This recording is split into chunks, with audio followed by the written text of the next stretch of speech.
For 15 years, Bob Graham has been trying to get to the bottom of the complicated web of connections between the 9/11 hijackers and Saudi Arabia. 15 of the 19 hijackers were Saudi nationals. Not only did several of the hijackers take flying lessons here on the Suncoast, there's the unsolved mystery of their connection to a Saudi family living in Sarasota at the time.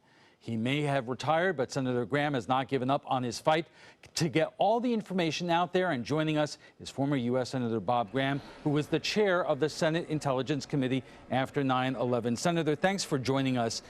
What can you tell us today about that family who lived in Sarasota, the Ghazawi family, and their connection to the 9/11 hijackers? Alan, what is known is that the FBI's investigative report stated that there were many connections between the three hijackers and that prominent family. What we also know is that about 2 weeks before 9/11, under what were described as urgent conditions, there was a new car in the front yard, there were food in the refrigerator, there were clothes in the clothes washer. The family left after 6 years of living in Sarasota and went back to Saudi Arabia. That's about the extent of the hard news that we have about them.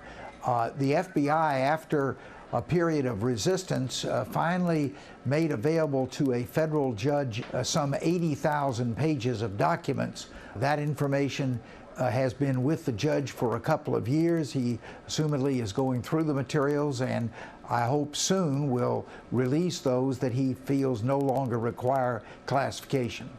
Now, some of this documentation has come out there in the famous 28 pages that you called for in terms of the release of what the federal government knew, and some of it was heavily redacted. I have some of it here, and it says, further investigation of that family revealed many connections with the individuals associated with the terror attacks on 9/11, and the address in Sarasota was mentioned in that. But days after that, the FBI announced that there wasn't any connections between the Saudi government and those hijackers. What's your understanding of that discrepancy? Well, I call that aggressive deception. It's one thing to cover up, passively withhold information. It's another thing to try to rewrite the story. And I think that was what was happening in Sarasota. The investigation that was conducted at the time, immediately after 9/11, said that the investigation was not complete, that further inquiries were necessary. It said that there were many connections between the hijackers and the Saudi family, and that all of this information had been made available to both the Congressional Committee and the Citizens 9/11 Committee. It was determined that all of those statements were false. The FBI was trying to create the impression that that family had provided no assistance or support to the three hijackers. Now, as we've been reporting, the Congress is voting on a bill that would allow U.S. citizens who lost loved ones during 9/11 to sue the Saudi government, which right now they cannot do. The indications are that the Obama administration would veto any bill. But if Americans were allowed to sue the Saudi government, do you think that more information would come out about the connection between the family in Sarasota and the 9/11 hijackers? Absolutely. I think there would be a torrent of new information that would come as a result of the litigation of the families of the 3,000 persons who were killed on 9/11 and the Saudi government. On the other hand, I believe that there are other sources of information. There are documents that were suggested in the 28 pages, and the question is, were those leads followed up? And there's been new information since the 28 pages were written back in the fall of 2002, such as the situation in Sarasota that are fresh and where I think there will be a significant amount of information pointing at Saudi Arabia being a co-conspirator with the 19 hijackers in the tragedy of 9/11. It may be an obvious question, but what is the motivation for the government to object to release of this information? I believe the motivations have changed over time.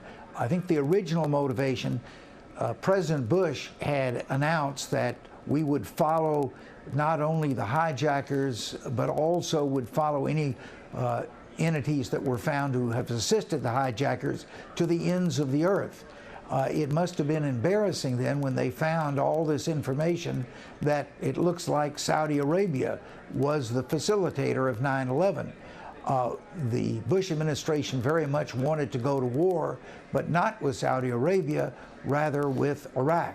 I think that was the initial reason for wanting to hide this information, so that the rush to war against Iraq would not be interrupted by questions as to why are we fighting a country from which there is no information that they were involved in, holding another country where there's significant information that they were involved immune. Of course, the Saudi government denies any link to the hijackers. Have you ever been able to talk to anybody from the Saudi government about this, and what do you think of their claims?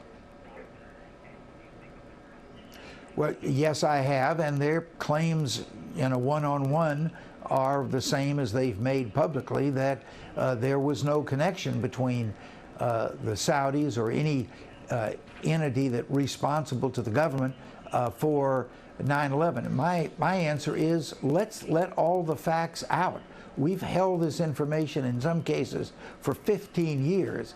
Time has arrived to let the American people know what the government did in their name and make a decision. Finally, what do you think is at stake? It has been 15 years. What would it mean for all this information to come out? In Saturday's edition of the New York Times, I have an op-ed on that precise question. And I give three basic reasons why this is still important. It's important for justice. These American families shouldn't be bearing the overwhelming amount of the loss inflicted by the 19 hijackers alone. Second is national security.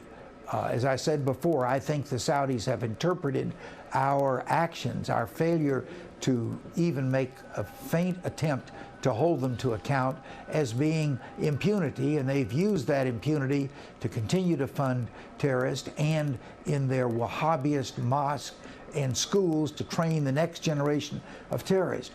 But I think maybe the third and most important is what it's done to the relationship between the American people and their government.